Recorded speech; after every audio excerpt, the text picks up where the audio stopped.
Bom, gente, boa tarde a todos, né? Vamos dar início à nossa conversa de hoje. E essa está sendo a primeira palestra, né, webinário, na verdade, oferecido pelo Clube de Irrigação Inteligente em Cana-de-Açúcar, da Ernatafim. Esse clube, idealizado pelo Diego, que nos acompanha nesse webinário, e por mim, tem como intuito divulgar um pouco do conhecimento que a gente adquiriu de acordo com os anos, em cima de aspectos de manejo de irrigação, adubação e pragas também, controle de pragas, enfim. A ideia desse clube é divulgar o conhecimento no setor de irrigação e poder distribuí-los de acordo com, não só com nossos clientes, que já possuem nossos equipamentos, mas todos que têm interesse de trabalhar com irrigação, ou já trabalham, talvez, com outro equipamento, e a ideia é sempre estar divulgando conhecimento, porque a gente dá preconização que o conhecimento parado, ele não gera benefício nenhum. Então, o conhecimento tem que estar sempre sendo divulgado. Como eu disse, esse é o primeiro webinário que nós vamos fazer. A ideia é fazer pelo menos um a cada trimestre, ou dois a cada trimestre. Vamos ver como que vai ser as condições, né, de pandemia esse ano. E o tema que nós vamos abordar hoje é falar um pouquinho sobre a dinâmica água, solo e planta. Obviamente, os maiores exemplos, o maior objetivo que eu vou ter aqui é falar um pouco da água no solo quando é relacionado a um sistema de irrigação com gotejamento.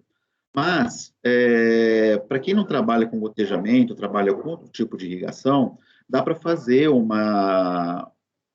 paralelo, né, sobre o que vai acontecer, porque o movimento da água, quando ela penetra no solo, é basicamente o mesmo, independente do método de irrigação que você está trabalhando. Então, se eu não falar especificamente do método de irrigação que vocês estão trabalhando, porque eu vi que tem várias pessoas de várias unidades, vários produtores, podem fazer uma correlação, certo? Do que está sendo utilizado para o gotejamento e o que pode ser utilizado também por outros equipamentos.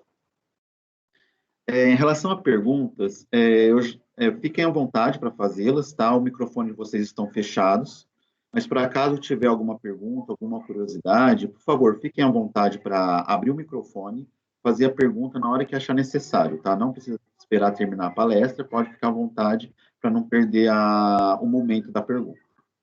Então, vamos lá. O que nós vamos falar hoje é a respeito da dinâmica água, solo e a sua interação com planta. Bom, eu acho que todos me conhecem, né? Mas para quem ainda não me conhece, que eu vi muitos nomes novos, meu nome é Daniel Pedroso, eu sou agrônomo formado pela Exalc em 2002, tenho especialização em manejo de solos tropicais e uma capacitação em fertilidade de solos e nutrição vegetal pela Universidade Hebreia de Jerusalém. Realizei MBA em gestão do agronegócio e estou trabalhando na Netafim desde 2006, como o agrônomo responsável pela parte técnica dos projetos de cana-de-açúcar no Brasil inteiro e faço alguns trabalhos também na região da Bolívia e atendo alguns agrônomos em alguns países da América Latina, como Colômbia, Argentina, alguns países que a gente já teve a oportunidade de visitar. Antes de começar a falar propriamente dito da nossa conversa, eu queria fazer uma divulgação. Há cerca de um mês atrás, acho que menos 3 semanas, a ANA publicou o Atlas de Irrigação, a segunda edição, acho que a primeira foi em 2019, e ele fez uma segunda edição. Aqui está o link, tá, para baixar esse Atlas. É uma recomendação que baixem, ele é muito interessante, tem dados aí de irrigação, dados de consumo de água no Brasil inteiro, que eu achei fascinante.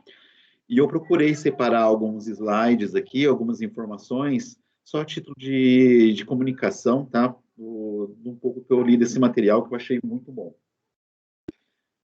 Primeiro, ele mostra, né, o mapa global das áreas irrigadas, aonde tem irrigação e a concentração de irrigação em todos os países do mundo. Eu achei muito interessante, né, pela quantidade de irrigação que nós temos no Brasil. Mesmo assim, apesar de ser um país continental, o que a gente tem de irrigação aqui é muito pequeno em relacionado aos outros países, como Índia, como a China, até mesmo a Europa, na Europa Ocidental, a gente vê que a quantidade que a gente tem é muito pequena. Estados Unidos, então, nem se fala. Ou seja, o Brasil, ele tem uma quantidade boa de irrigação, mas é um país que tem um potencial enorme para crescer ainda em relacionado aos outros países que já têm a sua quantidade de irrigação muito bem distribuída. Aqui mostra um pouco da evolução da irrigação no país, desde 1960 até o ano de 2017. Hoje estão contemplados 8,5 milhões de hectares irrigados, e o interessante é que 96% desses 8,5 milhões de hectares são irrigações privadas, ou seja, com recurso próprio. Apenas 4% são dos polos irrigáveis do governo. Um dado muito interessante também, que de 7 a 9% da produção física que leva ao sistema de irrigação, ela transforma isso de 13 a 15% a mais no valor de produção. Ou seja, uma área irrigada, ela em média, ela leva até um aumento de produção até 9%, em média, tá? Não estou nem falando a cultura que isso é em média, e que esse aumento de 9% eleva o valor da produção até 15%. Que em 2019, a irrigação promoveu 55 bilhões de reais de divisas para o país em um PIB da agrícola, da agropecuária, de 228 bilhões de reais. Então, assim, mostra um pouco aí qual é a influência da irrigação em cima do PIB agropecuário. Aqui mostra o mapa do país, certo? Aqui mostrando quais são as áreas e o valor da produção irrigada, isso em 2019, tá? Nesse manual tá totalmente explicado os números, eu só coloquei por cima aqui só para nível de conhecimento. E mostra o mapa do país aqui também, mostrando o valor da produção agrícola em 2019. Dá para fazer um comparativo muito grande, onde são as áreas irrigadas e qual é o valor que essa irrigação está promovendo de lucro, né, nessa região. E agora, falando um pouquinho de cana propriamente dito, são os dados também tirados desse manual, tá? Dizendo que dos estimados 10 milhões de hectares que existem em cana-de-açúcar, vou arredondar aqui para cima, tá? Apenas 4 milhões de hectares são efetivamente irrigados. Ou seja, mais ou menos 40%, mais ou menos 40%. Mas olha que interessante, desses 4 milhões de hectares que são irrigados, 80% não é irrigação com água, é irrigação com vinhaça, que é fertirrigação. E apenas 20% é irrigação com água. Ou seja, dos 4 milhões que são irrigados, 80% é irrigação com vinhaça, ou seja, uma fertirrigação, e apenas 20% é feito irrigação com água.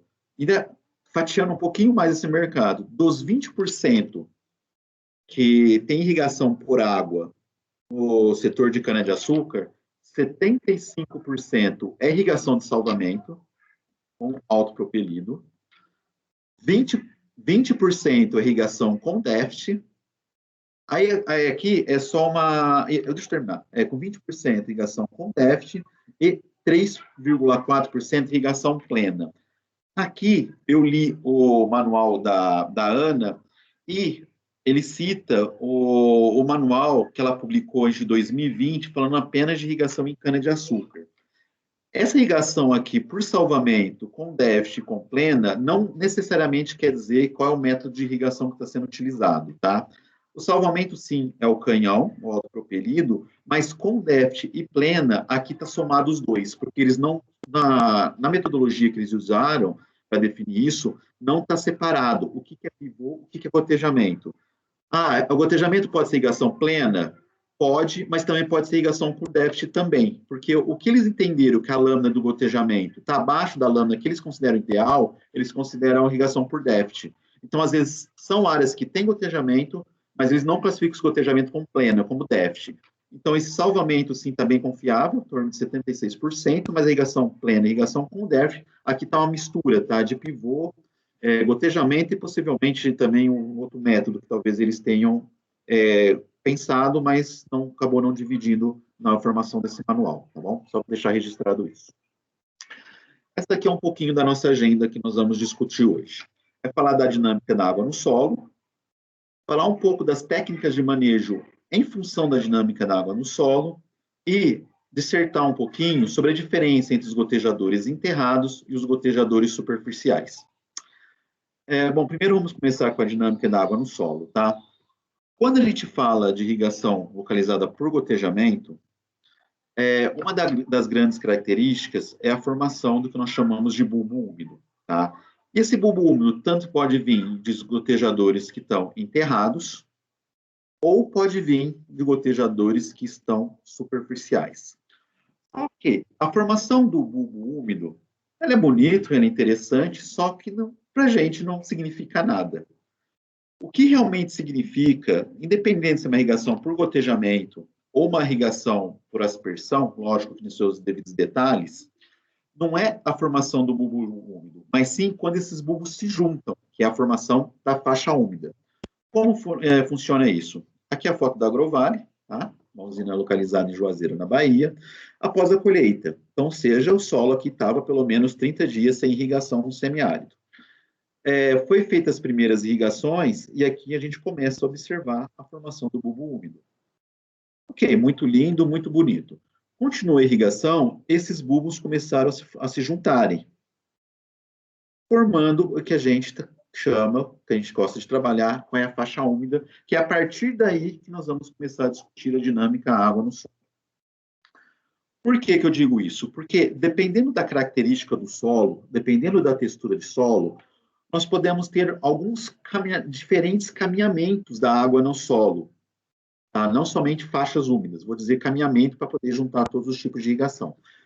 Mas nós vamos ter caminhamentos de água no solo diferentes. Por exemplo, num solo argiloso, é muito comum que essa água não se aprofunde muito e aumente em raio ou aumente em diâmetro. Isso em solo argiloso. À medida que você vai diminuindo o teor de argila no solo, que ele vai se tornando um solo classificado como solo arenoso, existe uma tendência muito grande da água no solo ela se aprofundar e não abrir muito em diâmetro. Isso é importante para saber que tipo de manejo de água nós vamos estar utilizando, tá? Mas por que ocorre essa diferença? Por que ocorre a diferença no caminhamento da água no solo, em solos argilosos ou em solos arenosos? Por causa de alguns fatores da física do solo, por causa de alguns fatores da física da água. Por exemplo, da água. Existem duas propriedades chamadas de forças de coesão e adesão, que é muito importante para o tipo de caminhamento da água no solo. O que é força de coesão? É a atração das moléculas de água entre si. Tem uma pessoa falando que não está aparecendo a apresentação. É isso mesmo? Só uma pessoa está me falando isso.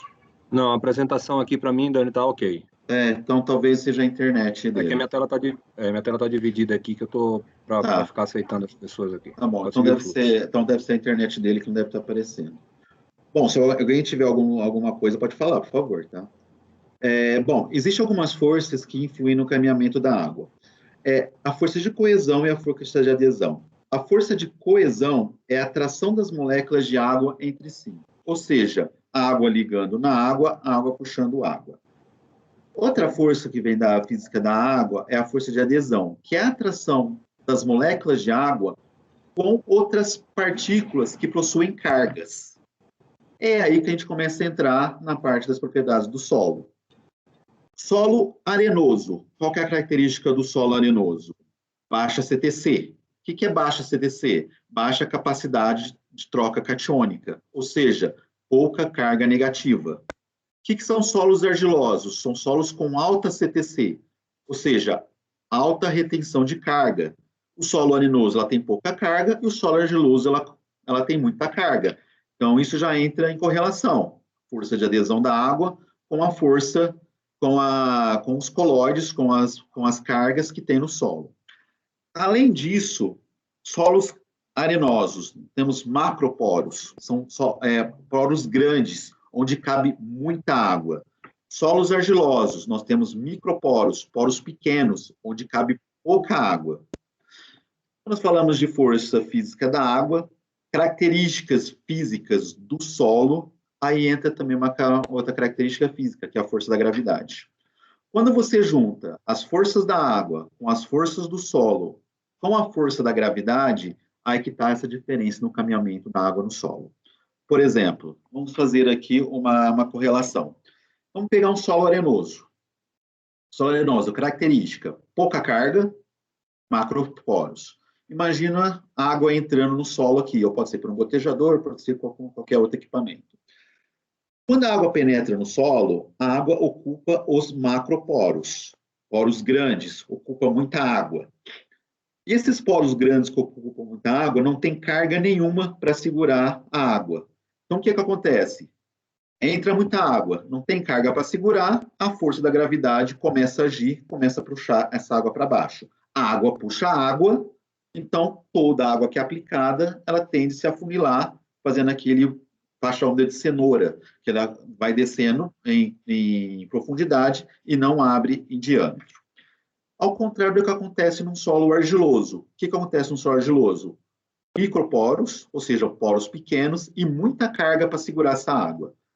A água entra pelo solo, dependendo se é um gotejador ou se é dependente do sistema de irrigação. A água começa a ocupar os microporos, ou seja, pouca água começa a ocupar esses poros. Tem muita carga, com isso a força da gravidade não consegue agir, ou seja, age e com pouca incidência. Então, ao bulbo, em vez de se aprofundar, a água, em vez de se aprofundar, ela começa a abrir em diâmetro. Resumindo isso que eu estou falando, o que acontece? Solos arenosos, muita água entrando, muito peso, a ação da gravidade é muito maior que a ligação que a água tem no solo. Com isso, o caminhamento da água ela tende a aumentar em profundidade e não aumentar em diâmetro. E isso a gente já começa a discutir algumas coisas de manejo.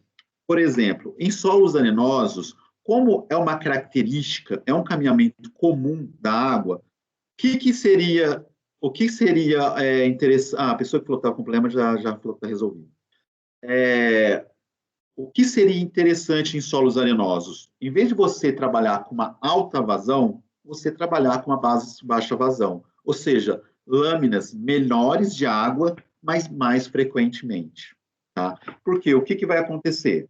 Se você trabalhar com alta vazão, é muita água, a água desce. Se você trabalhar com baixa vazão, o que é baixa vazão? É menos água, menos volume de água na mesma unidade de tempo. Você começa a colocar menos água no solo.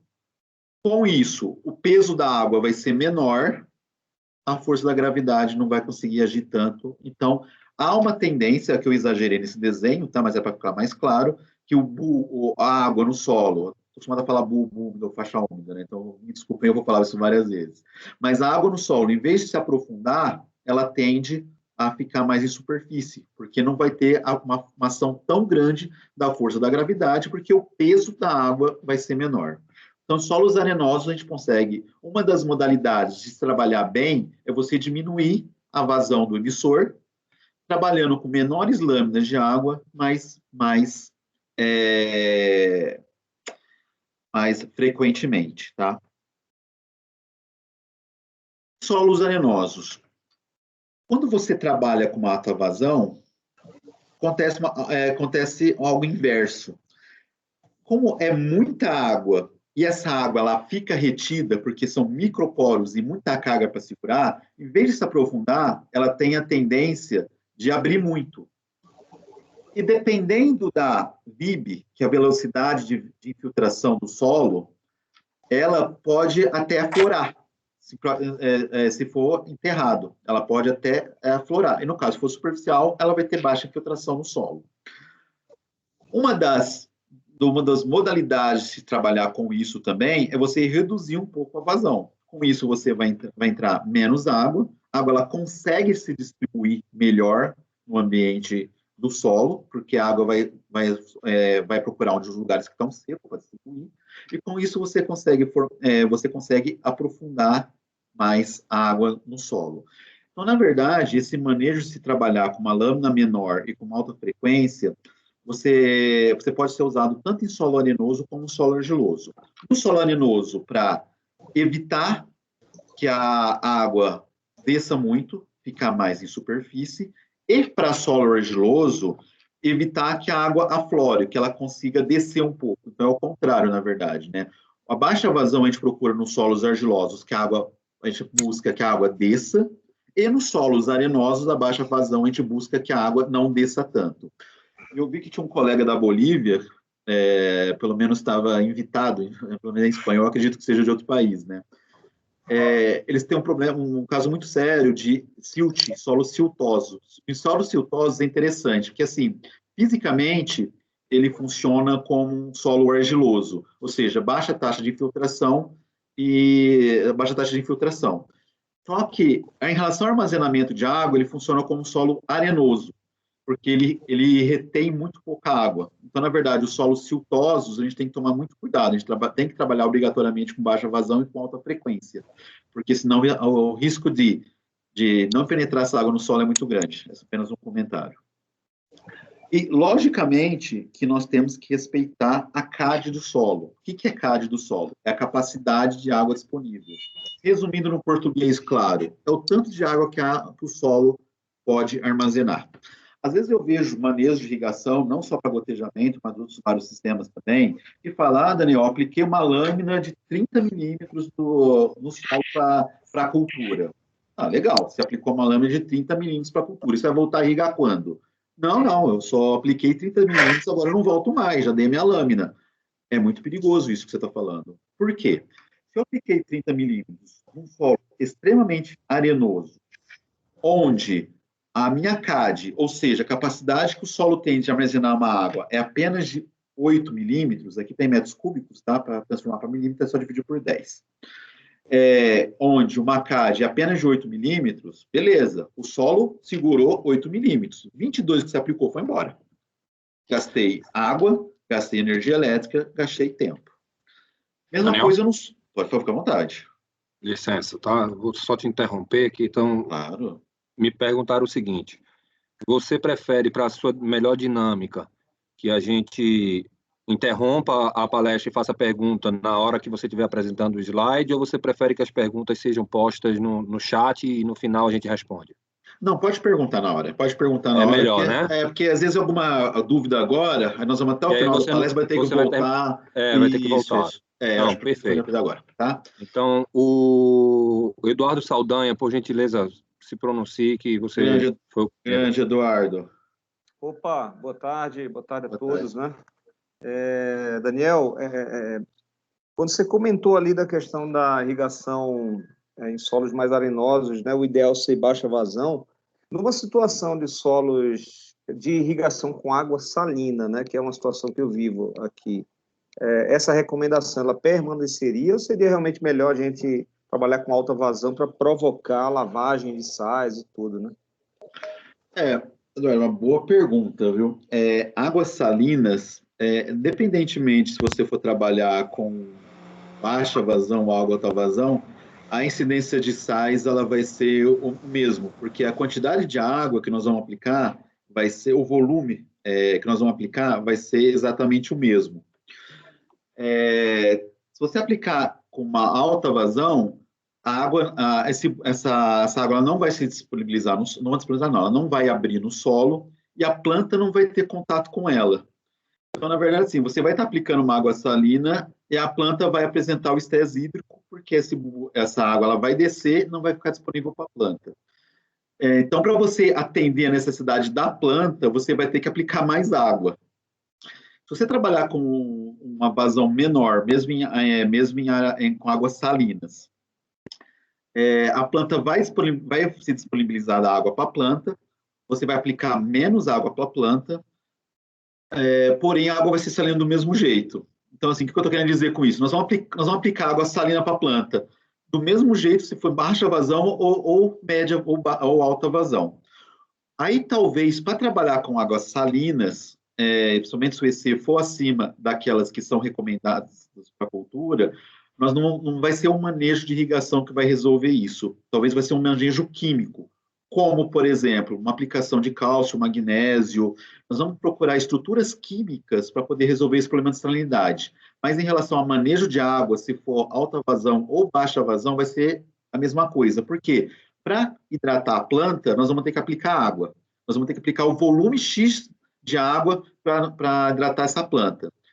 Ou vai ser com mais água ou vai ser com menos água, mas nós vamos ter que aplicar um volume X. E esse volume X vai ter a mesma quantidade de sais. Então, eu acho que talvez a ideia não vai ser por aí, mas sim um tratamento químico para a gente poder remover esses sais do solo, para poder remover esses sais do solo para poder não prejudicar a planta, tá? Não sei se eu respondi a pergunta, não sei se era essa a pergunta. Ótimo. Muito obrigado, Daniel. Agradeço. Imagina, Eduardo, quando você quiser, cara. Bom, voltando aqui. Daniel, Pois não. Tem mais uma pergunta do Rafael William de Souza. Certo. Rafael, a palavra está com você, por gentileza.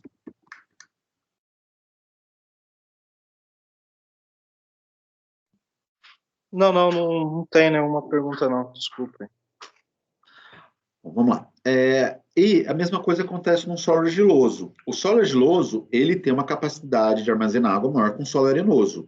Ele suporta ele suporta mais a quantidade de um volume maior de água.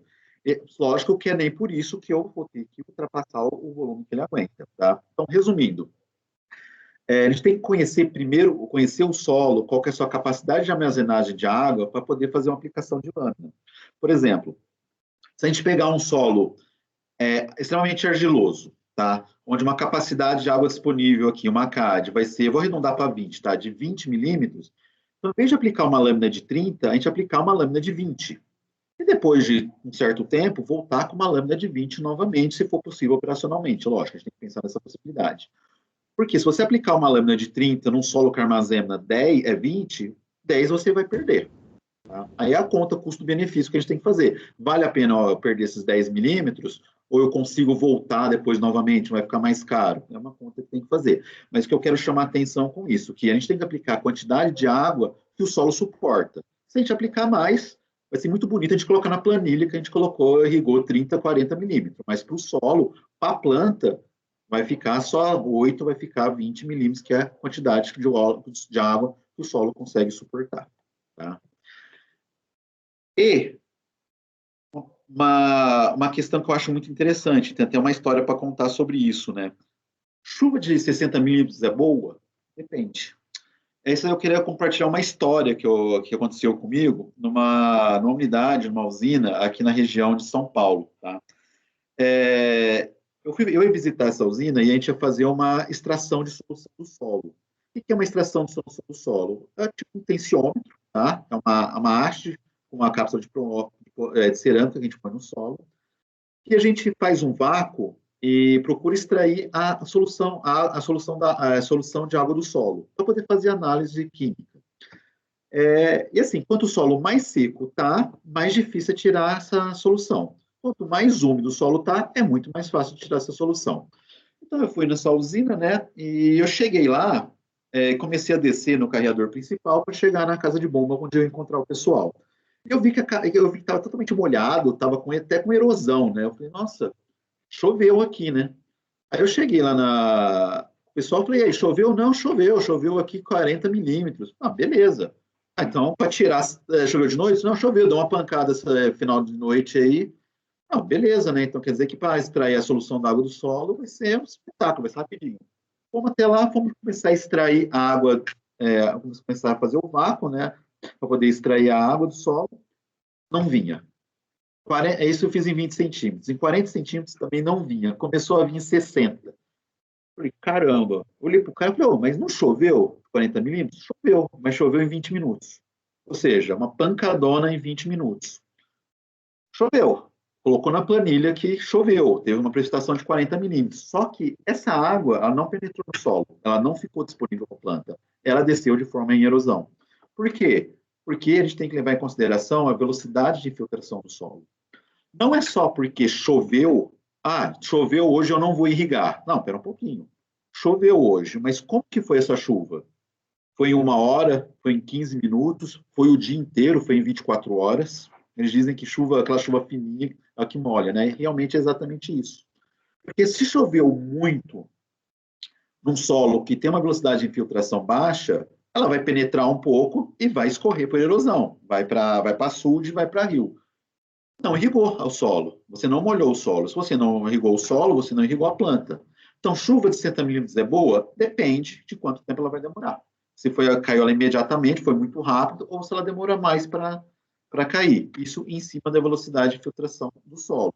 Choveu, antes de tomar a decisão, não vou nem irrigar, dá uma olhadinha no solo. Nós vamos falar sobre métodos de observar se o solo está seco ou não. Vamos olhar o solo para ver se ele está seco ou não, antes de tomar a decisão, se nós vamos irrigar ou se nós vamos não irrigar. E a mesma coisa vale se você for fazer uma adubação. Eu não vou fazer uma adubação porque choveu. Peraí, deixa eu ver o solo. Vou ver se ele está saturado, se ele tem capacidade de campo, ou se ele ainda está seco, apesar da chuva. Porque depende muito da intensidade que vai cair essa chuva, por causa de uma propriedade aqui chamada velocidade de infiltração de água no solo. Voltando um pouquinho, até a nível de curiosidade pessoal, né, que para quem ainda não conhece gotejamento, eu falei que a gente trabalha muito com faixa úmida. O que é a faixa úmida? É a junção dos bulbos úmidos a junção dos bulbos úmidos. A junção dos bulbos úmidos depende muito do espaçamento que estão os emissores, os gotejadores que formam a água. E tudo isso ele é calculado, o espaçamento que está o gotejador. Não em relação à cultura. A cultura, na verdade, para a gente pouco importa. O que importa é a textura do solo, se ele é argiloso, médio ou arenoso. Como que a gente faz para determinar o espaçamento entre os emissores? Nós fazemos o que nós chamamos de teste de infiltração, mais conhecido como teste de bulbo. Como que ele é feito? Ele é um reservatório de água elevado a pelo menos 4 metros. Por que 4 metros? Para poder dar a pressão mínima de trabalho dos gotejadores, tá? Aí eu desço aqui uma ramal, aqui eu já coloco os gotejadores. São 4 emissores, uma linha de 4 emissores, aqui uma linha de 4 emissores, aqui uma linha de 4 emissores. Com uma linha com gotejador de baixa vazão, média vazão e alta vazão, tá? Por que 4 gotejadores? Porque aqui eu vou trabalhar com 4 volumes de águas diferentes. 24 litros, 12 litros, 8 litros e 4 litros. Então, são 3 ramais, com o mesmo emissor aqui. E cada linha de ramal, eu vou ter 4 emissores da mesma vazão, para isso que eu vou trabalhar com volumes de água diferentes. Daniel, qual que é o espaçamento entre esse emissor e esse emissor aqui? Meu amigo, põe mais longe que você puder, 2 metros. Por quê? Porque eu não quero aqui que o bulbo se junte. Eu não quero ver a faixa daqui. Eu quero analisar qual que é a profundidade e qual é o diâmetro máximo que esse bulbo vai chegar. Bom, aí eu monto, né? Coloco 3 vazões de gotejador. Eu coloco um reservatório aqui elevado a 4 metros e começo a gotejar, começo a irrigar. Um gotejador de vazão 1 litro por hora, ele vai aplicar 4 litros em 4 horas. O gotejador de 2 litros por hora, ele vai aplicar 4 litros em 2 horas. Então, deu as 2 horas aqui, deu as 4 horas aqui, eu vou lá, eu fecho registrinho, ou se não tiver registro, eu estrangulo o tubo cego, estrangulo o gotejador para parar de irrigar. Aí eu abro uma trincheira, uma mini trincheira, ao lado, onde foi feita a irrigação, para avaliar o bulbo. Aqui mostra algumas fotos, tá? Isso aqui foi no norte de Minas, muito próximos a Taiobeiras, lá na região de Salinas, numa plantação de eucalipto, tá? Então, reservatório elevado. Aqui ia ser plantado eucalipto, para ver que os gotejadores estão aqui na entrelinha, tá? Porque aqui estava preparado. E aqui mostra um pouquinho como ficou o bulbo depois da irrigação. Aí, o que eu faço? Eu faço as mini trincheiras, ó, entre esses 2 pedaços brancos aqui está o gotejador. Eu faço a mini trincheira e é trabalho de tatu mesmo, onde eu vou avaliar o bulbo, as suas dimensões.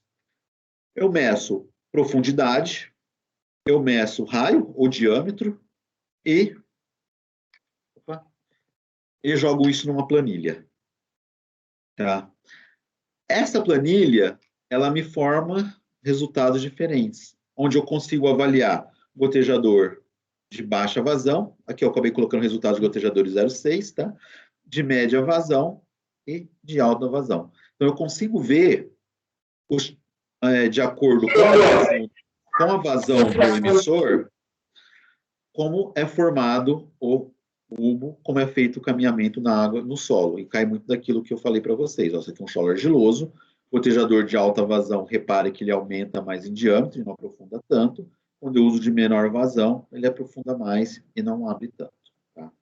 Eu apenas pulei essa parte aqui, porque essa aqui eu tirei num livro, na verdade, mas é muito interessante. Por quê? Fazendo esse tipo de teste, você consegue conhecer seu solo.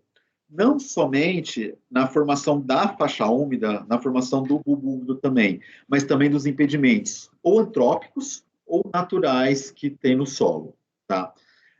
Por exemplo, você consegue observar aqui no solo se ele tem alguma compactação antrópica, se ele põe alguma compactação, mas aqui no caso física, normal, né? Por exemplo, um podisóleo, que tem um B textural muito grande. Você consegue observar aqui se ele tem camada de rochas embaixo, aí a água não consegue penetrar mais. A estrutura do seu solo, se permite uma alta infiltração, se permite uma baixa infiltração, é muito interessante. E até um conselho que eu dou para o pessoal que tem irrigação, né? Eu já tenho a irrigação, já tem um espaçamento correto, está trabalhando bem, mas abre uma trincheira, vê como que está formando a faixa úmida, porque nisso te ajuda a conhecer como que está a distribuição da água nesse solo. Às vezes, nisso, você pode tomar uma decisão. Por exemplo, vamos pegar o solo que tem um impedimento muito grande aqui na parte de baixo. Aqui eu posso manejar minha água de maneira diferente. Talvez aqui eu tenha que fazer irrigações mais frequentes com menor volume de água. Porque se eu jogar muita água aqui, pode ser que a água não penetre. E acaba alagando a minha área. Às vezes eu não consigo nem ver esse alagamento, mas acaba alagando a minha área em subsuperfície e acaba matando as raízes ou diminuindo o aprofundamento radicular. Então é interessante para conhecer o tipo de solo e como que é o caminhamento dessa água no solo. É um teste bem bacana que eu posso estar fazendo na minha área, mesmo eu já tendo a irrigação. Alguma dúvida em relação a isso? Em relação à hidráulica da água no solo ou o caminhamento da água no solo, para a gente poder entrar em técnicas de manejo? Bom, não havendo, nós vamos entrar um pouco de técnicas de manejo falando do caminhamento da água no solo. Tá? Primeira coisa, uma notícia que eu trouxe, tá, que foi publicada o ano passado. Nós sabemos que quando a gente fala de irrigação, a gente obedece um conceito chamado evapotranspiração. O que é evapotranspiração? A evaporação do solo com a transpiração da planta. Tá? E como funciona a transpiração da planta? É devido a essa organela aqui chamada estômago. O estômago, como que ele funciona? Quando a planta está hidratada, o estômago ele fica aberto, permitindo a transpiração. O que é a transpiração? É a perda de água na forma de vapor. É a mesma coisa que acontece com nós. A gente perde água na forma de vapor. Se o estômago está aberto, ele perde água, mas também permite a entrada do CO2 atmosférico. E o CO2 atmosférico é responsável pela fazer a fotossíntese. Quando a planta sofre algum estresse hídrico, o que ela faz como fator de reação? Ela fecha o estômago. Por quê? Ela evita, a ideia dela é evitar a perda de água, só que ela fecha o estômago evitando a perda de água, ela não permite também que o CO2 entre e com isso não consegue fazer a fotossíntese, porque não vai ter o CO2. Lembra, CO2 mais água é o carboidrato, que mais oxigênio, que é a forma da fotossíntese. Até aí tudo bem. Daniel, então a gente tem que manter a planta hidratada todo o tempo, sim, para poder manter o estômago aberto. Beleza. Daniel, e quando que eu irrigo? Qual que é a melhor época para irrigar? É aí que vem a complementação desse slide. Foi publicado, através do Dantas, na revista Scientific Report, em 2020, o ano passado, que mostra qual que é a maior atividade do estômago. Então, olha que interessante. Está publicada, eu até tenho essa publicação, quem quiser depois. O estômago, ele conhece em maior atividade no período das 6h30 da manhã, quando tem os primeiros nascer do sol, e ele vai plenamente aberto até o período das 10 da manhã, aproximadamente. Depois disso, começa a aumentar a temperatura, aumentar a incidência solar, e ele tem uma tendência de começar a se fechar. Chega ao meio-dia, 2 horas da tarde, independente se é irrigado ou não, isso que eu achei mais interessante, ele se fecha. Tá? E ele volta a se abrir à medida que nós vamos chegando perto das 4 horas da tarde. Então, começa a diminuir a incidência solar, diminui a temperatura, ele começa a se abrir e tem a plena abertura às 4 horas da tarde. É quando ele permanece aberto até o anoitecer, porque aí acaba a luz, ele se fecha no período de escuro. Quando a melhor época para irrigar? Estou falando agronomicamente, tecnicamente falando, não estou falando operacionalmente falando, tá? É no período da noite. Por quê? Porque você umedece o solo no período da noite, energia mais barata também, economicamente é muito interessante. Quando entra no período da manhã, que os tômanos começam a abrir, o solo já tem água, a planta já consegue absorver água. Então já consegue fazer, começa a absorver água, começa a fazer evapotranspiração, incidência de fotossíntese logo no começo da manhã. Tá? Porque se a gente deixar para irrigar de manhã, no período da tarde, provavelmente algumas áreas vão receber essa água às 2, 3 horas da tarde, não vai estar com o estômago aberto, muito dessa água vai se perder por evaporação, ela só vai começar a abrir o estômago às 4 horas da tarde, quando ela começar a puxar essa água, só que muito dessa água já foi. Agronomicamente falando, então, o melhor período para se irrigar é o período da noite. Daniel, beleza, eu consigo irrigar uma parte da minha área à noite, só que durante a tarde eu vou ter que irrigar um outro período. Lembra que o meu projeto de irrigação é feito para 20 horas, para 21 horas. Como que eu faço com o restante? E à noite só tem 8 horas. Como que eu faço com o restante? Vai alternando as áreas que você está irrigando. Um exemplo, segunda-feira, a operação 1, você irriga à noite. Na terça-feira, você irriga a operação 2 à noite. Só estou um exemplo, tá? Não estou nem fazendo conta aqui. Na quarta-feira, a operação 3 à noite. Sempre procure alternando, deixando uma operação para irrigar à noite. Porque com isso eu consigo escalonar, eu consigo ir alternando os períodos de máxima absorção de água. Com isso eu consigo ganhar em produtividade. Tá? Lembre-se, agronomicamente falando, operacionalmente falando, eu sei que tem os problemas, tem que ter os horários. Uma das alternativas é fazer isso, fazer alternação das operações das áreas que eu vou estar irrigando. Isso é interessante, seguindo esse conceito apresentado aqui em 2020, tá? Eu achei fantástico. Existem alguns métodos de manejo que são voltados para a irrigação. Tem 3 métodos, na verdade. Um que são os métodos empíricos. O que são os métodos empíricos? São aqueles que não têm base científica. E o que conta mais é a experiência da pessoa que está irrigando ou da pessoa que está cuidando daquela irrigação. Tem o balanço hídrico, que é basicamente a realização de contas, tá? A obtenção de dados de contas, e as ferramentas de controle de umidade. Bom, dos métodos empíricos, eu brinco que tem 2, né? Um que é o butinômetro e o outro é a triadagem. O que é o butinômetro? É o cabra que chega lá na roça, dá um chutinho na terra, vê que a terra levantou poeira, vai lá e irriga. Vê que não levantou poeira, vai lá e não irriga. Na verdade, isso é uma brincadeira, né? Não existe esse método. Você chegar com a botina lá, chutar, se levantar poeira, você irriga, você não irriga. Se alguma pessoa usa esse método de irrigação, qual que é o conselho que eu dou? Usa a capacidade máxima do projeto todos os dias. Vou estar desperdiçando água? Vou estar desperdiçando água. Vou estar desperdiçando energia elétrica? Vou estar desperdiçando energia elétrica. Mas eu tenho certeza que a planta vai estar hidratada todos os dias. É o correto? Não é o correto. Tá? O método que ele é considerado empírico.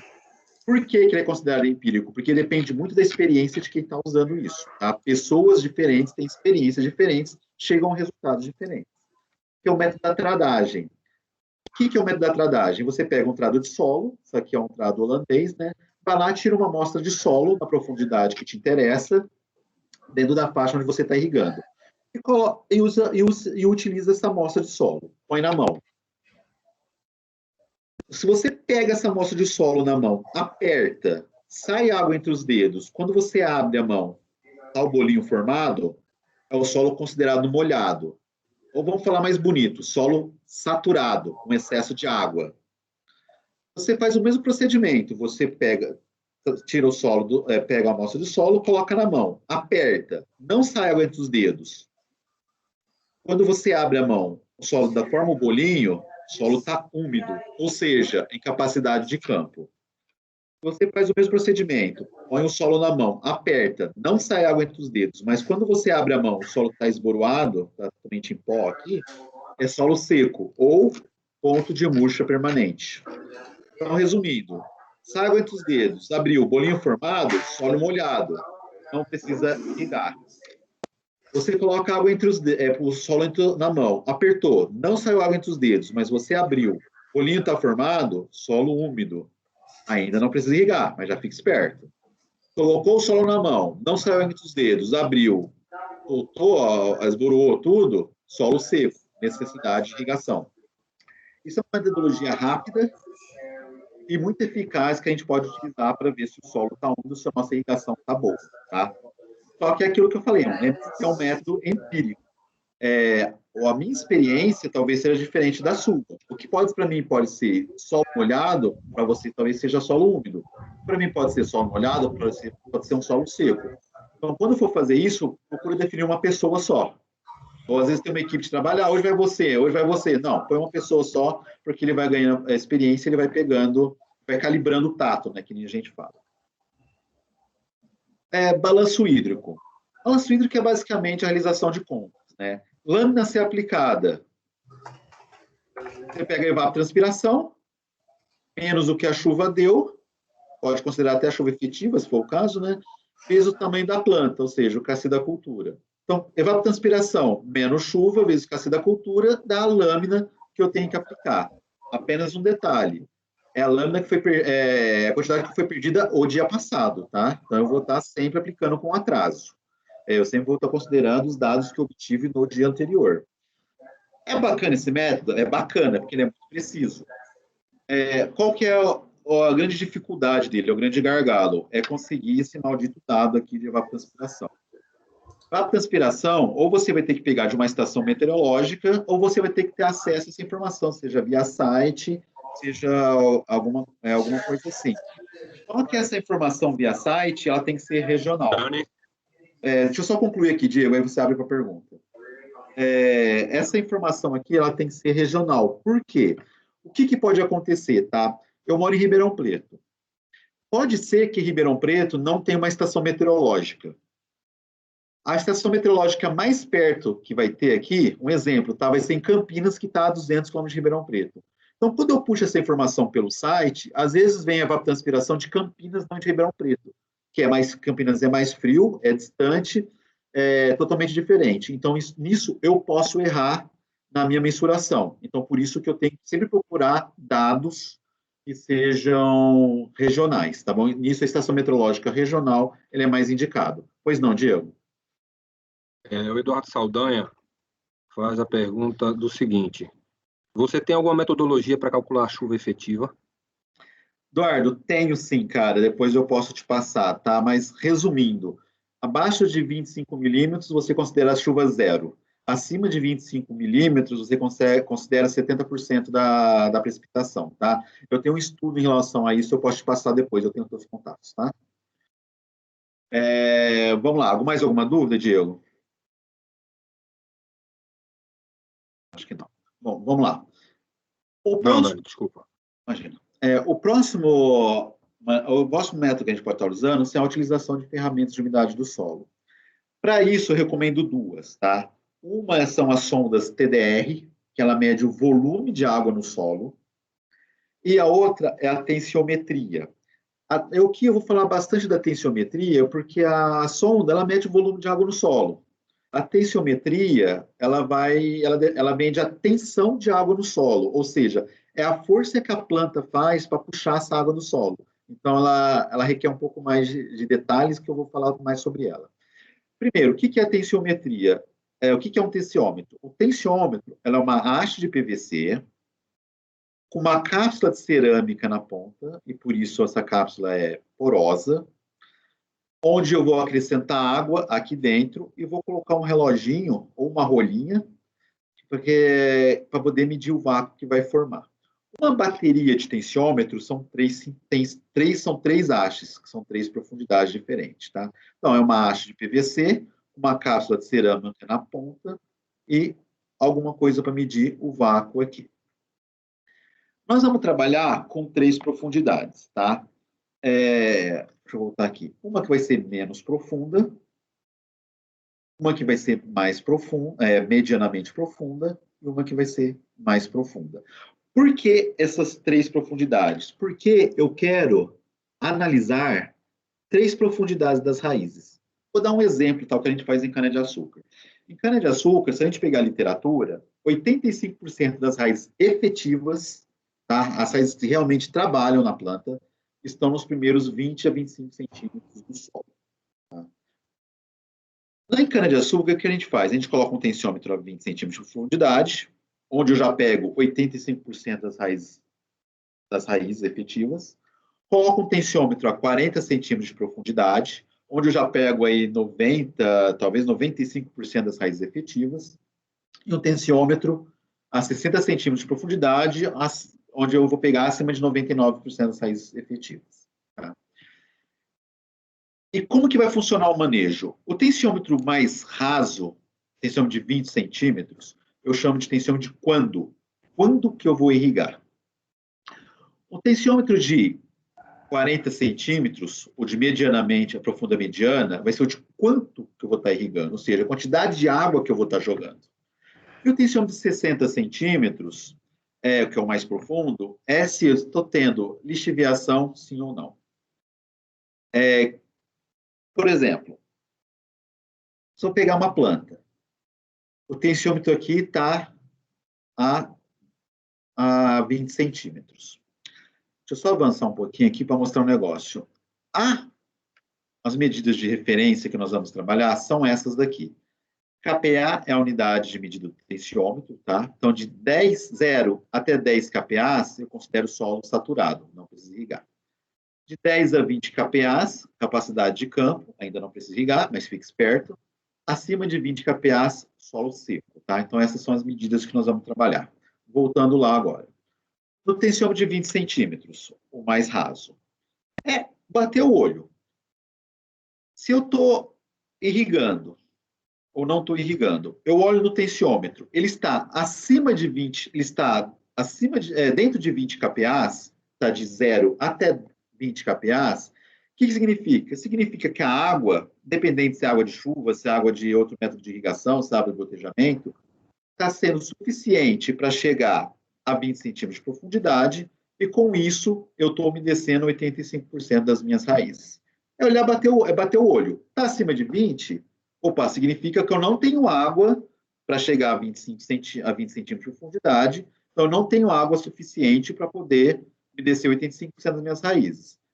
Então, preciso irrigar. Não, está entre 0 até 20 kPa. Então, a água está suficiente. Eu não preciso irrigar. É bater o olho. Acima de 20, irrigo. Abaixo de 20, eu não vou irrigar. Isso é tensiômetro de 20. Tá?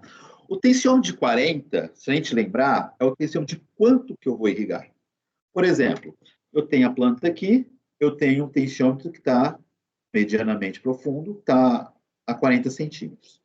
Se eu irrigo com 3 horas de irrigação, eu olho para o tensiômetro, ele está dando acima de 20 kPa, o que eu entendo? Que essas 3 horas de água que eu estou aplicando, ela não está sendo suficiente para chegar a 40 centímetros de profundidade.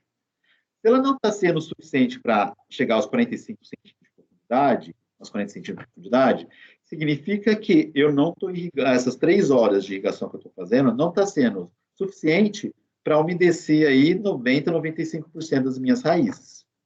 O que eu penso? O que eu concluo com isso? Opa, eu tenho que aumentar a minha irrigação para 4 horas, para 5 horas, aí vai. E ao contrário também é verdade. Se eu tenho um tensiômetro de 40 centímetros aqui, se eu estou aplicando 3 horas, ele está abaixo de 20 kPa, opa, beleza, significa que essa quantidade de água que eu estou aplicando está ideal. Daniel, ele está a 5 kPa, ele está com 5 kPa. Lembre-se, capacidade de campo, 10 a 20 kPa. Ele está abaixo de 10 kPa, está com 5 kPa, significa que ele está solo saturado. Ou seja, a quantidade de água que eu estou aplicando, ela está em exagero, ela está muito mais do que eu preciso. A água que está sendo aplicada, ela está sendo suficiente para passar desses 40 centímetros e passar em muito. Lembre-se, quando eu faço uma irrigação, eu quero aplicar a quantidade ideal de água, não mais nem menos. Tá? Então, ele está sendo muita água, está passando a necessidade que eu estou precisando da planta. O que eu faço? Eu começo a reduzir a minha quantidade de água. Em vez de 3 horas, 2 horas e meia, 2 horas, 1 hora, se for o caso. Daniel? Deixa eu só concluir, Diego. Você pode só de 60, aí eu já passo lá para a pergunta. O de 60 é aquele dedo duro, que está vendo lixiviação. Eu vou olhar para ele. Se ele estiver acima de 20 kPa, significa que a quantidade de água que eu estou aplicando, ela não está sendo suficiente para chegar a 60 centímetros. Tá? Aí eu preciso analisar como está o de 40, se está sendo suficiente o de 40, sim ou não. Se eu olhei para o de 60 centímetros, ele está muito abaixo de 20 kPa, significa que a quantidade de água que eu estou aplicando, ela está sendo muito exagerada. Aí eu avalio de novo de 40 centímetros. Aí eu vejo como está a situação para tomar a decisão, se ela está sendo exagerada, sim ou não. Por quê? Esse tensiômetro aqui, o mais profundo, ele é o dedo duro. Se ele está muito úmido, provavelmente estou fazendo o processo da lixiviação, que lixiviação é você empurrar os sais da zona reticular. Sais, pense que é fertilizantes. Tá? Então, é aquele tensiômetro do dedo duro. Se está acontecendo uma lixiviação, sim ou não. Pois não, Diego? Diego, pode fazer a pergunta, se tiver. O Saldanha, desculpa, eu estava falando com o microfone desligado. Imagina. O Saldanha perguntou que em solos arenosos você utiliza o parâmetro também acima de 20 kPa. Boa pergunta. Eduardo, eu vou te responder no decorrer da minha palestra, tá? Mas excelente pergunta. Aqui é um protocolo de instalação do tensiômetro, tá? Primeiro a gente faz a gente coloca os tensiômetros no balde com água. Para quê? Para saturar a cápsula. O que é saturar a cápsula? É você expulsar todo o ar que tem dentro dessa cápsula. Porque lembre-se, a cápsula é de cerâmica e a água que a gente põe dentro do tensiômetro, ela faz a ligação da água que está na solução do solo. Deixa eu voltar aqui para explicar um pouquinho como que age o tensiômetro que eu acabei esquecendo. Nós vamos enterrar o tensiômetro e nós vamos colocar água dentro dele. Por quê? Porque a água que está dentro do tensiômetro, aqui é uma cápsula de cerâmica, ela vai entrar em contato com a água que está no solo. Se o solo começa a puxar essa água, o solo começa a ficar seco, ele começa também, entre aspas, tá? Puxar a água que está dentro do tensiômetro. Puxando a água que está dentro do tensiômetro, vai formar um vácuo. E o que mede o vácuo é esse manômetrozinho aqui, que na verdade é um vacuômetro. Quando acontece ao contrário, começa a umedecer o solo, a água que está no solo, ela começa a voltar, entre aspas, para dentro do tensiômetro, porque aqui está formado um vácuo, e com isso o vácuo começa a diminuir. Então, primeiro, é importante a gente colocar água no tensiômetro, e o que mede o tensiômetro? A força que o solo faz para puxar essa água, ou seja, a força que a planta faz para puxar a água. Por isso que quanto mais acima de 20, mais o solo está seco. Quanto mais abaixo de 20, o solo está mais úmido. Porque mede força. O kPa é vácuo, é força que a planta faz. Tá? Eu acabei esquecendo de comentar sobre isso. Então, o que a gente faz para instalar o tensiômetro? A gente coloca os tensiômetros num balde com água, tá? Para ter a saturação, para expulsar o ar que tem na cápsula, para poder fazer a maior ligação entre a água que está dentro do tensiômetro com a água que está fora do tensiômetro. Aí vem aquela pergunta, Daniel, tem que ser algum tipo específico de água? Água deionizada, água não sei o quê? Gente, não. Tá? Você não vai encontrar esse tipo de água em fazenda, você não vai encontrar esse tipo de água no campo. Então, pega uma água, não vai pegar água para passar a balde de água no rio, mas pega a água da irrigação após a filtragem, a água da torneira, hidrata e faz a saturação da cápsula através disso, tá? Não precisa ser uma água especial, não. Para a gente enterrar o tensiômetro, a gente tem que usar um trado específico. Eu já vi muita gente usando o trado holandês para enterrar o tensiômetro. Não é correto. Por quê?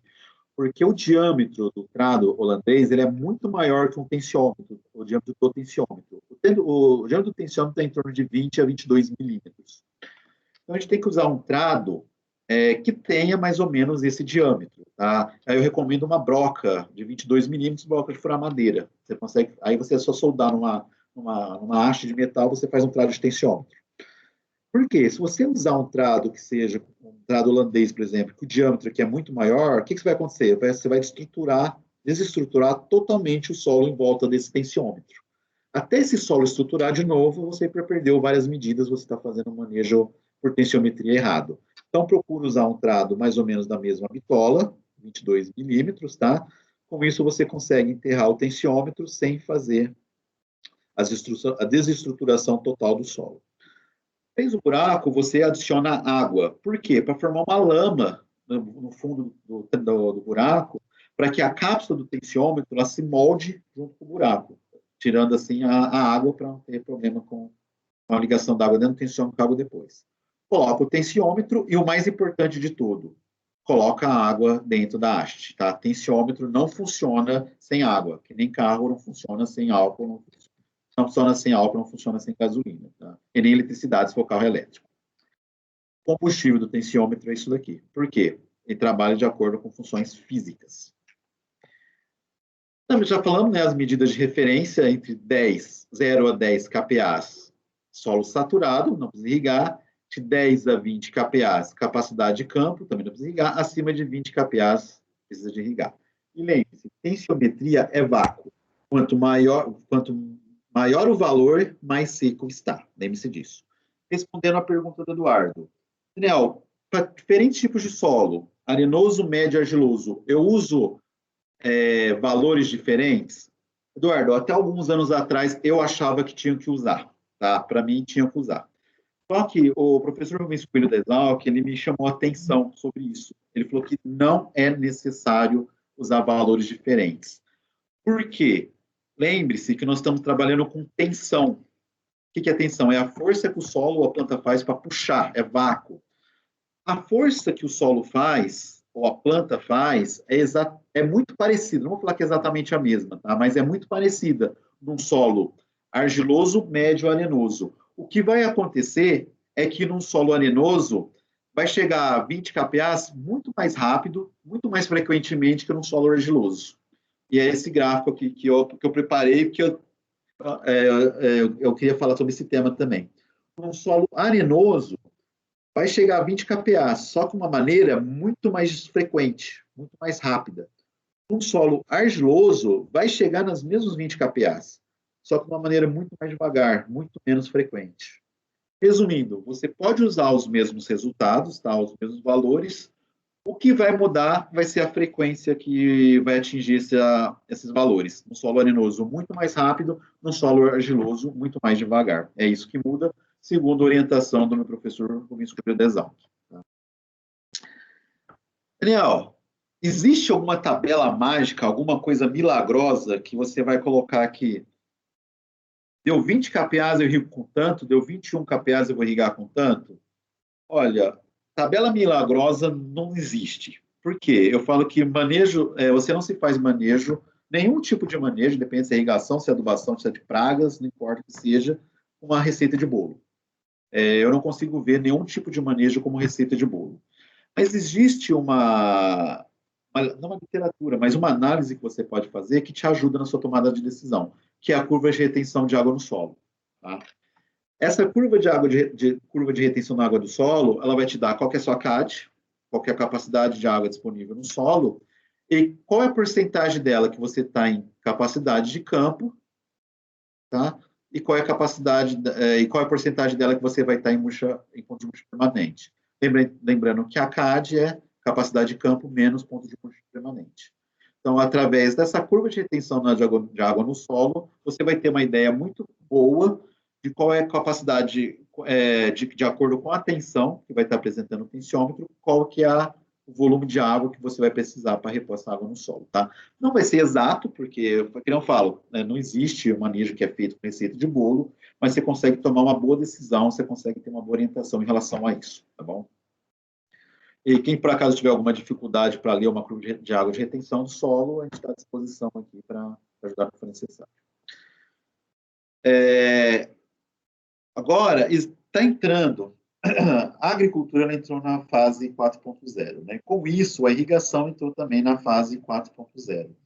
Foi apresentado pelo IAC, acho que algumas semanas atrás, que eles estão fazendo um manejo de irrigação através de aerofotogrametrias, através de fotografias aéreas. Isso é muito interessante e a gente já vem usando, ainda mais para quem conhece a Netafim, há alguns anos atrás, né? O pessoal já viu voando de drone aí pelas fazendas, né? Justamente visando fazer a realização desse manejo, tá? Para uso de fotografia aérea, existem dois tipos que a gente pode coletar. Imagens aéreas de satélite e imagens aéreas de drone, né? Vantagem de um, vantagem de outro. Satélite, você consegue um vasto histórico, tá? O único problema dele, e com muita facilidade, né? Você entra no site, dependendo se ele for gratuito ou pago, você consegue acessar essas imagens. Desvantagem dele, você consegue, ele não é tão focado, né? Às vezes você tem uma área menor, você não consegue fazer uma fotografia muito próxima da sua área, tá, em relação ao todo. E se por acaso você consegue, ela vai vir muito pesada. E existem problemas climáticos. Por exemplo, se a gente pega na região, tanto Nordeste como a região Sudeste agora, problema de chuvas. Então, chovendo, nublado, o satélite não consegue tirar uma foto com qualidade. E tem as imagens de drones. Primeiro assim, drone não existe, tá? Tudo é VANT, que é veículo aéreo não tripulável. Existem os VANTs de asa móvel e o VANT de asa fixa. O VANT de asa móvel que a gente chama de drones. Por quê? Vem do inglês zangão, que é por causa do barulho de enxame que ele faz. Mas é tudo VANT, mas vamos chamar de drone aqui por convenção. Enfim, vantagens e desvantagens do drone. Você consegue uma imagem local, com uma resolução melhor, né? Porque está voando muito mais próximo. Só que qual que é o problema dele? Você tem que ir no local para poder fazer essa imagem. Às vezes eu em Ribeirão Preto vou fazer uma imagem, falar do Eduardo aí que está no Espírito Santo, tem que ir até o Espírito Santo para fazer uma imagem de drone. E tem problemas climáticos. Se eu chegar e estiver chovendo ou estiver ventando muito, eu não consigo levantar o drone, né? Nem colocando amarrando um saquinho de lixo, deixando só as hélices para fora, tá? Eu lembrei da Petribu, tá, Diego? E aqui é um pouquinho do que eu estou falando para vocês, da imagem de aérea. Essa aqui é uma imagem de satélite, tá? Usando o filtro de NDVI para a gente fazer manejo de irrigação e até mesmo manejo de adubação. Essa foto aqui é um agradecimento, tá, ao Eduardo Damasceno, que ele é um estagiário da Netafim, em parceria com a Federal de Pernambuco, ele mandou essas imagens. Essa imagem é de um trabalho, de um experimento que nós estamos fazendo numa usina aí no Nordeste, na Paraíba, que é através de parcelamento de nutrição, tá? Antes da chuva, no período das chuvas e após as chuvas. Desculpa, eu não vou abrir aqui quais são os tratamentos, tá? Porque esse trabalho está sendo concluído. Quando for concluído, a gente abre, for publicado, eu abro, mas a priori eu não vou abrir. Mas aqui eu mostro claramente, através de uma imagem de satélite, jogando um filtro NDVI, diferentes índices de desenvolvimento vegetativo, tá? E aí a gente pode comparar aqui, ó, vermelho é pouco desenvolvimento, vai mudando a cor aqui até o verde, que é de maior desenvolvimento. Então aqui eu consigo ver, imagina que cada númerozinho aqui é um setor de irrigação diferente, tá? Aqui está a casa de bomba. Então, aqui eu consigo ver, ó, que manejos de adubação e irrigação diferentes me proporcionam desenvolvimentos nutricionais, desenvolvimento de plantas diferentes. Através dessa imagem aqui, se não fosse um experimento, eu poderia controlar se eu estou fazendo um bom manejo de irrigação, um bom manejo de adubação. E se eu estou fazendo um mau manejo, eu posso mudar para tentar fazer para poder melhorar. Mas como experimento, eu quero mais que tenha essas diferenças mesmo para chegar a uma conclusão. Mas isso já prova que você consegue fazer um manejo de irrigação e até um manejo de adubação utilizando essas imagens aéreas. Isso aqui também é uma imagem de satélite, tá? Que a gente utiliza. E, assim, o que eu quero dizer com isso? Que a gente tem que ser críticos na imagem que está sendo observado. Não é só que a gente está vendo uma imagem e chegar a uma conclusão. A gente tem que ser muito crítico porque a imagem existem as suas falhas, tá? A imagem de satélite tem as suas limitações e também nós podemos cometer enganos. A gente tem que tomar cuidado com as decisões que a gente tem que tomar enganos. Por exemplo, isso aqui é uma imagem de um talhão irrigado, tá? Onde eu consigo observar aqui, tá verde, que é onde tem planta, vermelho são os carreadores, tá? Tanto os principais como os secundários. Aí eu vi essas manchas vermelhas aqui. Mancha vermelha significa que eu não tenho planta ou planta de baixo desenvolvimento. Quando eu vi essa imagem de satélite lá da Bahia, eu falei, caramba, ferrou, né? O que está acontecendo aqui nesse talhão? Que aqui está vermelho, um baixo desenvolvimento de planta, e aqui está verde. Liguei para o agrônomo lá, falei, amigo, me ajuda, mandei por WhatsApp para ele, né, primeiras fotos, falei, está acontecendo isso, dá uma olhadinha no campo lá, alguma praga, algum fogo criminoso, alguma coisa que aconteceu que está justificando essas manchas vermelhas aqui. Espera um pouquinho que eu vou ver. Logo depois ele me retornou e falou, Daniel, ó, mandou as fotos, ó, não tem nada não, cara. Olha aqui, a cana tá bonita, ela tá viçosa, algum problema na imagem. Foi aí que eu troquei o filtro, né? Eu tirei o filtro de NDVI e passei pela imagem propriamente dita, que é o filtro RGB. Cana verde, os carreadores, tá bom? Vermelho, e aqui estão as manchas vermelhas, eram nuvens. Por isso que tem que tomar cuidado por causa das limitações do satélite, né? Existe o problema de nuvens, que não vai observar a planta, então vai dar uma mancha vermelha. Se eu tomar a pé da letra o que está acontecendo, eu posso cometer erros de manejo, tá? Como foi acontecido. É uma ferramenta boa, é uma ferramenta excelente, fenomenal. Apenas toma cuidado quando você está tirando essa imagem e faça uma análise crítica da imagem para poder chegar ao melhor manejo possível. Tá? E aqui o uso de drone para poder fazer o manejo de irrigação. No drone, você coloca uma câmera de infravermelho. Por quê? Qual que é a metodologia que você usa? É a temperatura. Canas irrigadas, elas tendem a ter uma temperatura menor que a cana sem irrigação, uma cana de estresse hídrico. Por quê? Cana irrigada, hidratada, o estômago fica aberto, consegue fazer a transpiração. Transpiração é um meio de você reduzir a temperatura da superfície. Se a planta está desidratada, por causa de um manejo ruim ou porque ela está sem irrigação, ela tende a fechar o estômago, ela não faz a transpiração e com isso aumenta a temperatura. Então você consegue ver plantas bem hidratadas e plantas mal hidratadas. Daniel, truco, também trucava. Eu fui ver, tinha um termômetrozinho digital de infravermelho comigo. Fui no canavial, era mais ou menos 9 horas da manhã, tá? A hora que eu cheguei na usina. Tirei a temperatura da língua foliar às 9 horas da manhã, uma cana irrigada, estava dando 22 graus. Atravessei o carreador na testemunha, tirei a temperatura, 25 graus numa cana de sequeiro. Isso 9 horas da manhã. Imagina 2 horas da tarde, 3 horas da tarde, talvez a temperatura fosse muito maior. Tá? Então, é apenas para mostrar aqui qual que é a metodologia disso. Aí, como que a gente faz o manejo via drone? Faz uma imagem aérea, tá? E a gente usa, isso aqui são áreas irrigadas, as duas, tá? Duas áreas irrigadas. Faço uma imagem com filtro de infravermelho. A gente consegue observar uma área aqui que está um pouco mais vermelha, ou seja, uma área que está irrigada, mas que está com uma temperatura menor, e uma área um pouco mais azul aqui, uma área que está irrigada com a temperatura menor. O que eu consigo concluir? Que nessa área aqui, o meu manejo de irrigação ele não está sendo muito efetivo. Eu estou fazendo um pequeno estresse hídrico, né, na cultura. Então, eu teria que melhorar, entender o que está acontecendo nesse manejo de irrigação. Isso aqui eu peguei uma foto aleatória, tá? Então não sei o que está acontecendo, mas eu tenho que entender o que está acontecendo no meu manejo de irrigação para que eu possa melhorá-lo. Para poder chegar nesse ponto aqui, onde a planta está com uma temperatura menor, estou fazendo um bom manejo de irrigação. Tá? Então, é assim que a gente faz, através de drone, ver o manejo de irrigação.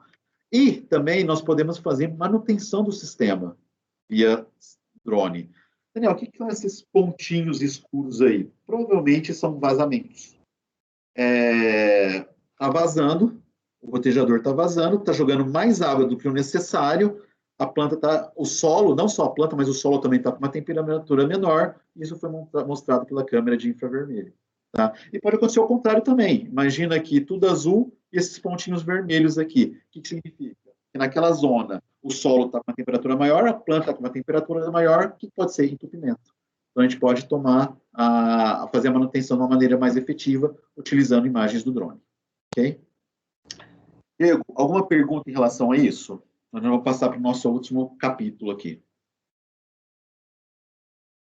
Eu acho que não, né? Então vamos encerrar, vamos para o último, para acabar no horário. Não, até o presente momento não, Dani. Ah, maravilha.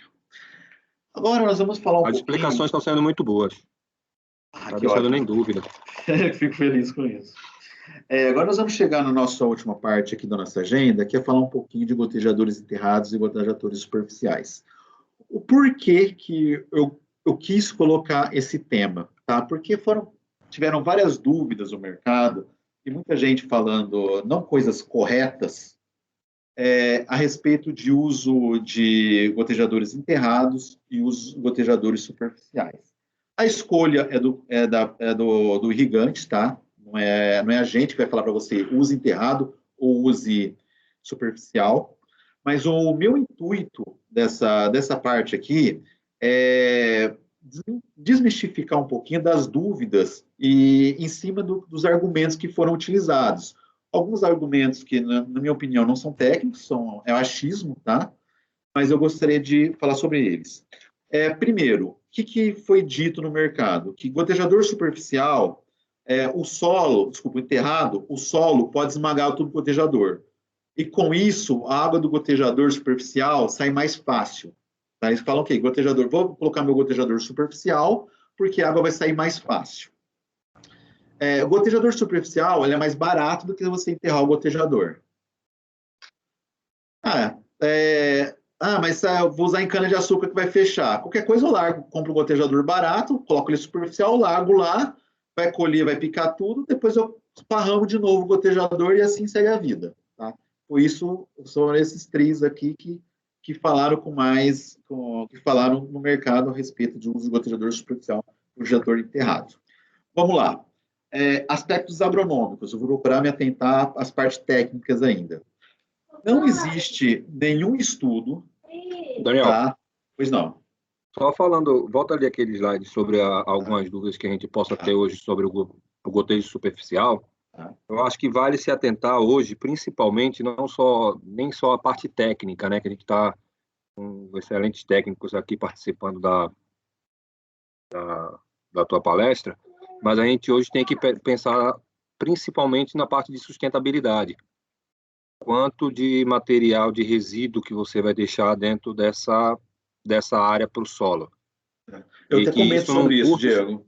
E que isso, num curto espaço de tempo, pode vir a ser um grande problema. Tá. Inclusive, eu vou falar sobre isso, inclusive. Vamos lá. Aspectos agronômicos. Não existe nenhum estudo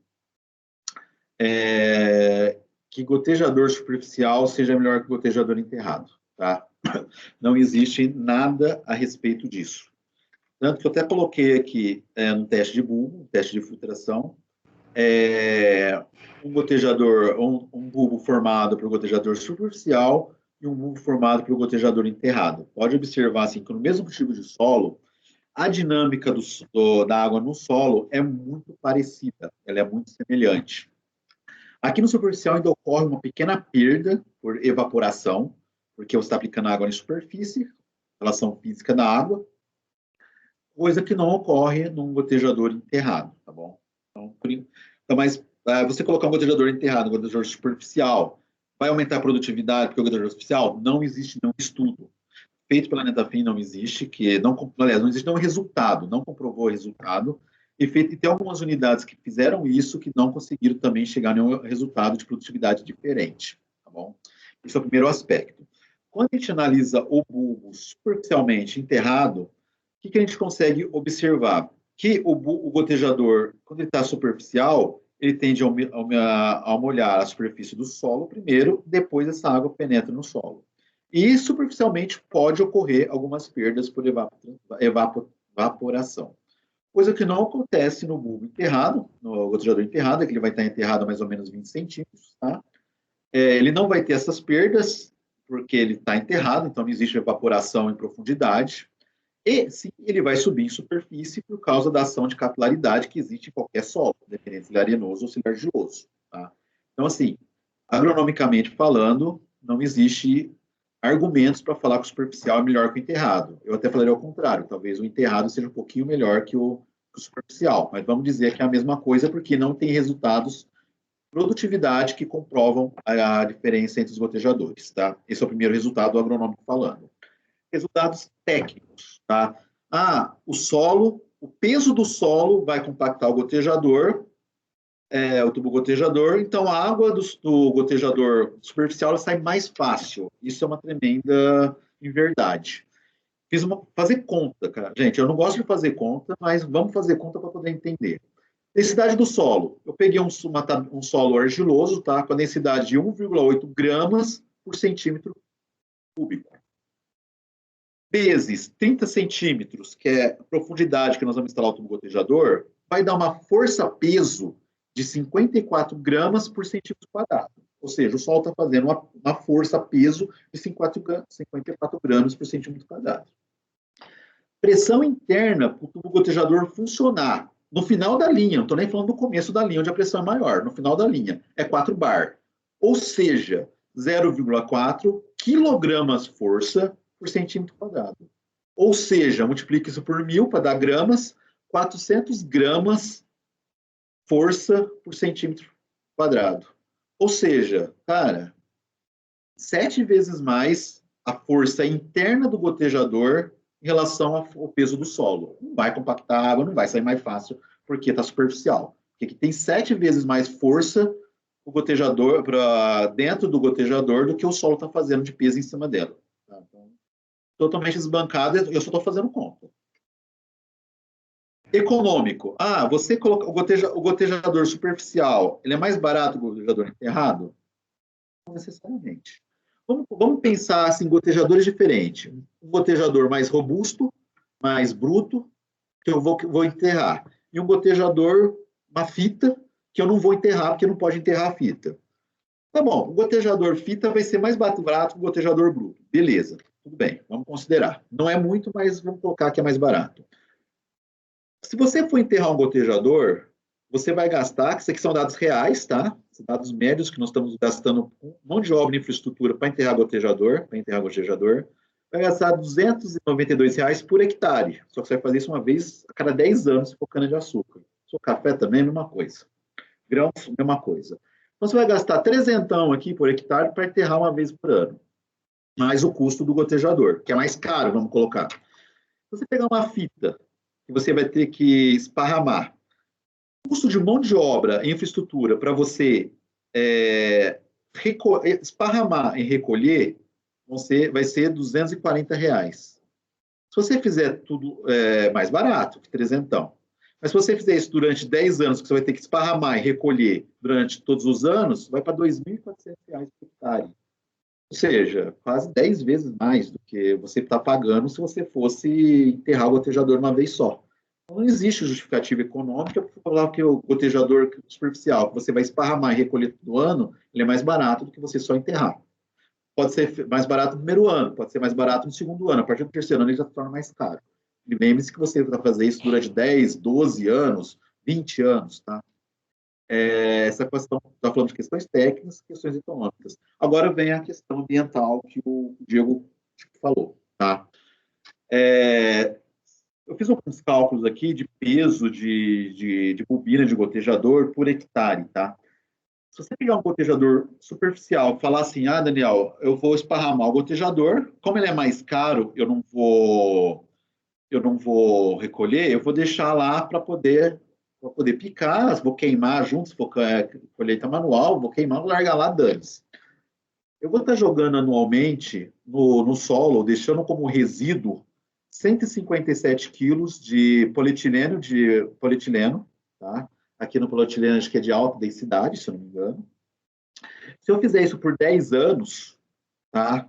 Eu vou estar jogando nos solos 1,57 toneladas por hectare. E eu estou concluindo agora há pouco um curso de perito ambiental. Inclusive, eu estou cadastrado no Tribunal Regional aqui de São Paulo como perito ambiental. Você jogar essa quantidade de polietileno no solo, ele pode ser, sim, considerado um crime, um dano ambiental, que já tiveram vários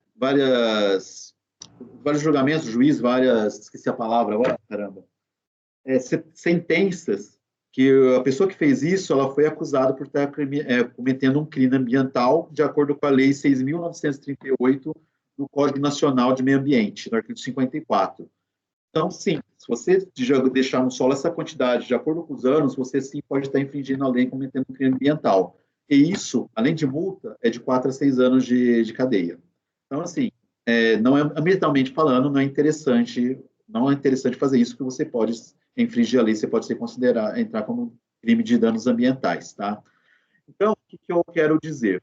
É que, assim, não existem aspectos agronômicos, aspectos técnicos ou econômicos e ambientais para poder justificar que um gotejador superficial, ele é melhor que um gotejador enterrado. Mas é a critério de cada um irrigante, né? Quer deixar superficial, quer deixar enterrado, é tudo questão de fazer os cálculos, cada um faz os seus cálculos, não precisa acreditar necessariamente no que eu estou falando. Mas o que eu gostaria de ter deixado de recado nesses slides é que essas mentiras, essas inverdades que estão dizendo no mercado não tem fundamento nenhum, não tem fundamento agronômico, não tem fundamento técnico, econômico e muito menos ambiental, tá bem? Gente, o que eu queria passar para vocês é isso, tá? Eu procurei ser mais rápido dessa vez, né, para não ficar muito extenso e acabar dentro do horário. Fico aberto aqui a perguntas, a questionamentos ou curiosidades, para caso eu deixei de falar alguma coisa. Agora eu deixo aberto aí a perguntas, tá? Eu vou até descompartilhar a tela aqui para poder falar. O Ademário está querendo fazer uma pergunta. Ademário, a palavra está com você, meu amigo.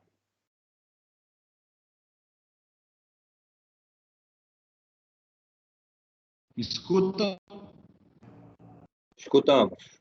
Agora você está na Argentina ou você está no Brasil, Ademário? Muy bien, estoy acá en Orán. En Salta. Está bien hable, hombre. Estou em Salta, senhor. Em relação ao gotejo superficial, tem uma outra possibilidade, de você recolher ele todos os anos. Então, você tem o custo de espalhar e recolher. Precisa colocar isso na sua planilha, Daniel. O outro ponto é que algumas unidades que no mundo todo iniciaram com gotejamento superficial, todas já voltaram de escala grande, estou falando de experimento. Todas voltaram a enterrar o gotejamento nas socarias. Tem uma no Peru, a gente estava falando aqui 10, 12 mil hectares, que recentemente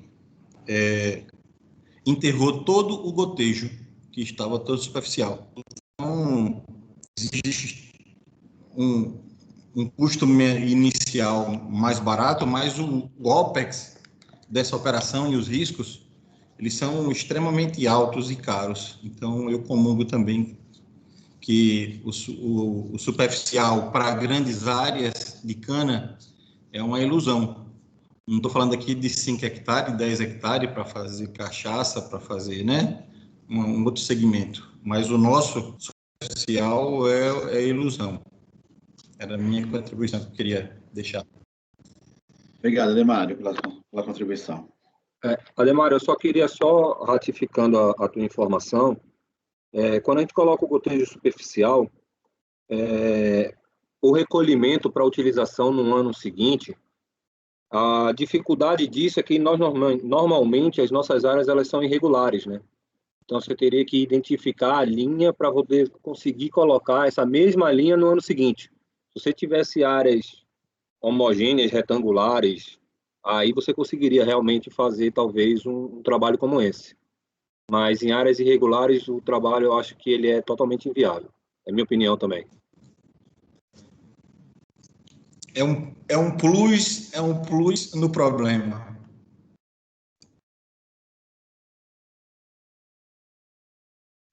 Alguém mais alguma pergunta?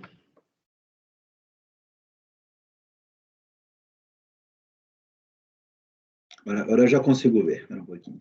Já descompartilhei aqui. Acho que não, né? Tem mais uma pergunta. Tem uma pessoa com uma mão levantada aqui. Uhum. Eu só não estou conseguindo identificar aonde é que está. É o Romão. Fala, Romão. Boa tarde, pessoal. Primeiramente, parabéns, né? Muito bom estar sempre falando sobre irrigação. Ô, Daniel, nas imagens de satélite ali, o drone que vocês estão usando, né? Vocês estão, para fazer aquele tratamento da imagem, vocês estão usando a cor, né? A biomassa ali, a cor verde da cana ou é outro tipo de tratamento? A gente está passando o filtro de NDVI, que ele mostra o índice de vegetação. Então, quando a gente já trata a imagem já... Na verdade, a gente, não é a Netafim que faz, a gente tem uma empresa, né, que a gente pega somente as imagens. Mas eles usam o NDVI, que é um índice de vegetação, é a reflectância das cores, né, em relação à folha da planta. Então, eles já mandam se vermelho é com baixo desenvolvimento, verde com altas, eu já vi imagens que azul é com alta, então, na verdade, a gente já recebe essas imagens e os parâmetros prontos, mas é a reflectância da luz na superfície da folha da planta. Por isso que fica vermelho quando não tem planta, porque é o solo nu. Se era essa a pergunta.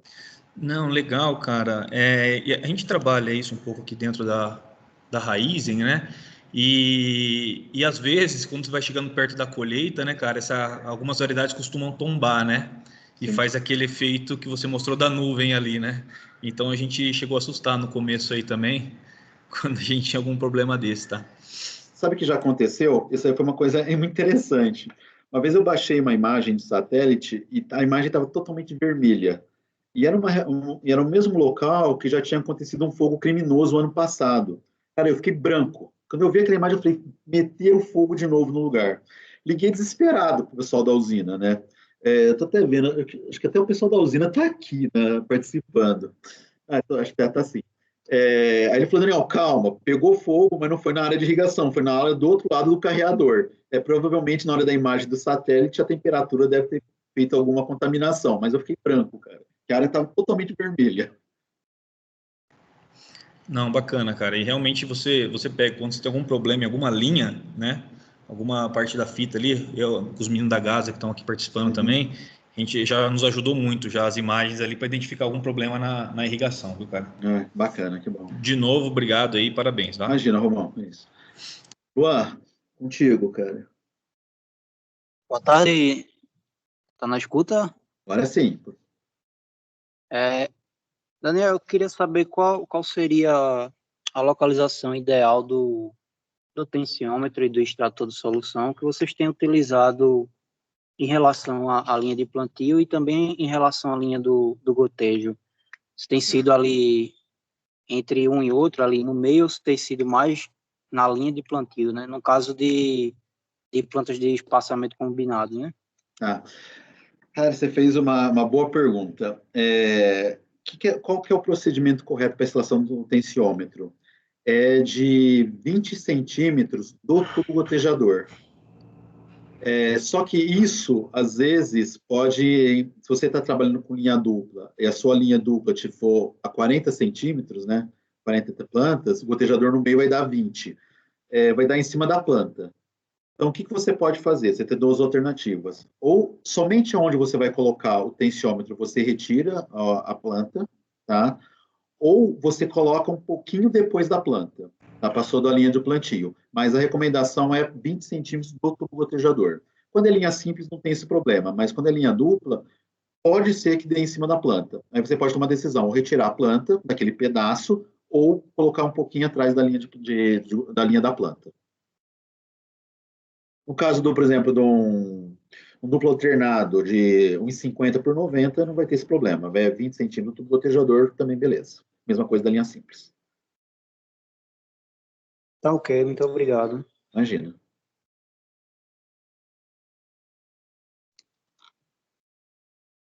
Gente, mais alguma pergunta?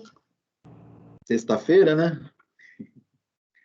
Cerveja no freezer já, só esperando. Bom, gente, acho que se não tiver nenhuma pergunta, gostaria de agradecer a todos os participantes, tá?